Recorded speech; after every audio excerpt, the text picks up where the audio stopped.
Hi friends. జనరల్‌గా బక్రీద్ సందర్భంగా మన దేశంలో ఏమేం చేస్తూ ఉంటారు?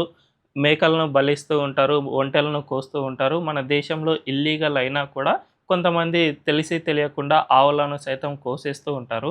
అయితే ఫర్ ది ఫస్ట్ టైమ్ మన ఇండియాలో ఒక హిందూ అబ్బాయిని కోసేశారు వీళ్ళు.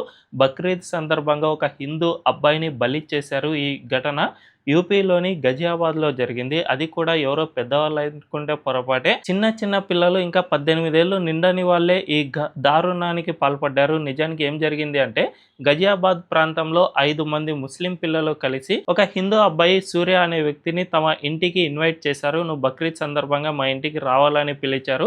వీళ్ళంతా కూడా ఇంతకు ముందు వరకు అందరూ ఫ్రెండ్సే. వీళ్ళు కలిసి స్కూల్‌కి వెళ్లారు, కలిసి ఆడుకున్నారు, కలిసి తిరిగారు. సో, వీళ్ళంతా కూడా ఫ్రెండ్సే కాబట్టి ఆ సూర్య అనే అబ్బాయి కూడా వీళ్ళ ఇంటికి వచ్చాడు. దీన్ని ఎక్కడా కూడా రిజెక్ట్ చేయలేదు. అయితే బక్రీద్ సందర్భంగా మేకను కోస్తూ ఉంటారు కదా!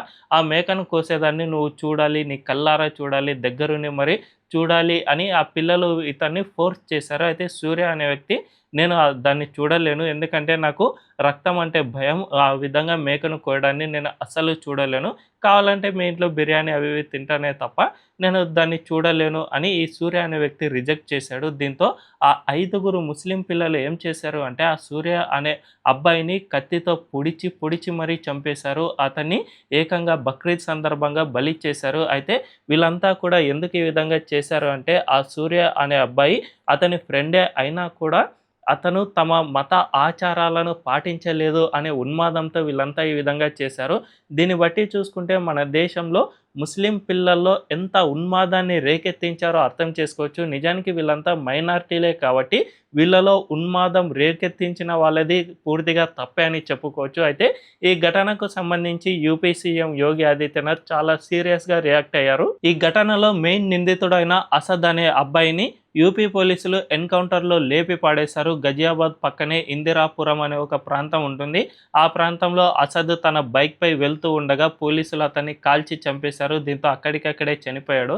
దీన్ని బట్టి చూసుకుంటే యూపీ పోలీసులు and UP CM Yogi Adityanath ఇలాంటి జిహాదీ ఉన్మాదం పట్ల ఎంత కఠినంగా వ్యవహరిస్తున్నారో అర్థం చేసుకోవచ్చు. సో, ఈ విధంగా ఒకవైపు యోగి ఆదిత్యనాథ్ తన రాష్ట్రంలో లా అండ్ ఆర్డర్ సిట్యుయేషన్‌ను కాపాడడానికి చాలా కీలకంగా ప్రయత్నాలు చేస్తూ ఉన్నారు. నిజానికి ఒకవేళ ఈ ఎన్‌కౌంటర్ గనక జరగకపోయి ఉంటే ఖచ్చితంగా గజియాబాద్‌లో పెద్ద ఎత్తున అల్లర్లు సైతం చెలరేగేవి అని చెప్పుకోవచ్చు. ఎక్కడైతే ఈ సూర్య అనే వ్యక్తిని కాల్చి చంపారో వాళ్ళ ఇంటి ముందు పెద్ద ఎత్తున హిందూ సంఘాలన్నీ కూడా వచ్చి చేరాయి. వాళ్ళు ఇదే విషయాన్ని డిమాండ్ చేశారు. ఈ వ్యక్తులపై కఠిన చర్యలు తీసుకోకుంటే ఖచ్చితంగా మేము సూర్య అనే బాలుడిని ఖననం చేయబోము. మాకు న్యాయం జరిగేంత వరకు మేము ఇక్కడి నుంచి అతని మృతదేహాన్ని తీసుకువెళ్ళబోము అని డిమాండ్ చేస్తూ వచ్చాయి. ఒకవేళ యూపీ సీఎం కానీ లేకపోతే అక్కడి పోలీసులు గాని లేట్ చేసి ఉంటే ఖచ్చితంగా అక్కడ ఏదో ఒక సంఘటన జరిగే ఉండేది అని చెప్పుకోవచ్చు. సో, అందువల్లనే పోలీసులు సైతం చాలా కీలకంగా వ్యవహరించారు. అసద్ అనే బాలుడిని ఇంత కిరాతకంగా వీళ్ళు ఆ సూర్య అనే బాలుడిని చంపారు కాబట్టి అతని సైతం ఎన్‌కౌంటర్ చేసేశారు. దీన్ని బట్టి చూసుకుంటే యూపీ పోలీసులు చాలా కీలకంగా వ్యవహరించారు. అయితే ఇందులో మరో కోణం కూడా ఉంది. వీళ్ళంతా కూడా మైనారిటీ బాలురు. వీళ్ళు ఎందుకు ఇంత క్రూరంగా వ్యవహరించారు అనే విషయానికి వస్తే నిజానికి మన దేశంలో ముస్లిం వర్గాల్లో చాలా ఉన్మాదాన్ని రేకెత్తించేందుకు ఈ దేశంలోని ముస్లిం నాయకులు కానీ, ముస్లిం మత పెద్దలు కానీ చాలా తీవ్రంగా ప్రయత్నాలు చేస్తూనే ఉన్నారు. వాళ్ళు చేసే ప్రతి ప్రసంగంలోనూ ముస్లిం వర్గాన్ని రెచ్చగొట్టే విధంగా చేస్తూ ఉన్నారు. ఒకవైపు హైదరాబాద్ ఎంపీ అసదుద్దీన్ ఓవైసీ నుంచి యూపీలోని దేవ్‌బందీ వరకు అన్ని సంస్థలు అండ్ అందరూ నాయకులు సైతం ఈ విధంగా ఉన్మాదాన్ని రేకెత్తిస్తూనే ఉన్నారు. అవతలి వ్యక్తులు కాఫీర్లు, వాళ్ళను మనం ఎట్టి పరిస్థితుల్లోనూ టోలరేట్ చేయకూడదు. మనం ఉన్నంత వరకు ఫ్రెండ్‌షిప్‌గా ఉండాలి. ఆ తర్వాత మన టైం వచ్చినప్పుడు మన టైం చూపించాలి అనే విధంగా వీళ్ళను రెచ్చగొడుతూనే వచ్చారు. అందువల్లనే ఈ దేశంలో చిన్న పిల్లల నుంచి పండు ముసలి వరకు ఈ ముస్లిం వ్యక్తుల్లో ఉన్మాదపు భావజాలం అనేది పెరిగిపోతూనే వచ్చింది. నిజానికి ఏ మతమైనా కానీ సన్మార్గంలో నడిపించాల్సిన బాధ్యత ఆ మత పెద్దలపైనే ఉంటుంది. ఆ మతంలో ఏదైనా తప్పు ఉంది అన్నా కూడా ఆ మొదటి నింద మత పెద్దలపైనే పడుతుంది. అయినా కూడా ఈ ముస్లిం మత పెద్దలు ఈ విషయంగా ఆలోచన చేయడమే లేదు. నిజానికి చాలా రేర్‌గా ఈ దేశంలో కొంతమంది ముస్లిం మత పెద్దలు తమ ప్రజల్లో ఈ ఉన్మాదపు భావజాలాన్ని తొలగించే ప్రయత్నం చేస్తూ ఉన్నారు. కానీ అది మెజారిటీ స్థాయిలో జరగడం లేదు. 99% వాళ్ళు ఈ దేశంలో ఉన్మాదాన్ని పెంచి పోషిస్తూనే ఉన్నారు.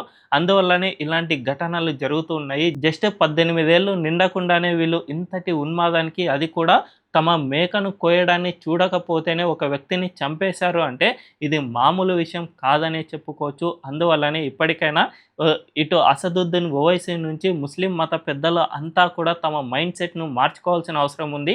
ఈ దేశంలో వాళ్ళు కూడా భాగమే కాబట్టి ఈ దేశాన్ని అభివృద్ధి వైపు, లేకపోతే శాంతి భద్రతల సమస్యలు రాకుండా ముందుకు నడిపించాల్సిన బాధ్యతను వీళ్ళు సైతం భుజాన మోసుకోవాల్సిన అవసరం ఎంతైనా ఉంది. లేకపోతే మన దేశంలో ఇలాంటి ఘటనలే జరుగుతాయి. హిందూ అబ్బాయిలను చంపివేయడం, ఆ తర్వాత ముస్లిం అబ్బాయిలను ఎన్‌కౌంటర్‌లో లేపివేయడం. ఇటు హిందువులు నష్టపోయారు, అటు ముస్లింలు నష్టపోయారు. కాబట్టి ఖచ్చితంగా ఇలాంటి వాటిపై వీళ్ళు కీలకంగా దృష్టి సారించాల్సిన అవసరం ఎంతైనా ఉందనే చెప్పుకోవచ్చు. మరి ఈ విషయంపై మీ అభిప్రాయం ఏంటో కామెంట్ల రూపంలో తెలియజేయండి. అండ్ ఈ విశ్లేషణ గనుక మీకు నచ్చినట్లయితే ఖచ్చితంగా మా ఛానల్‌ను సబ్స్క్రైబ్ చేసుకుని బెల్ ఐకాన్‌ను క్లిక్ చేయడం అస్సలు మర్చిపోవద్దు. Thank you.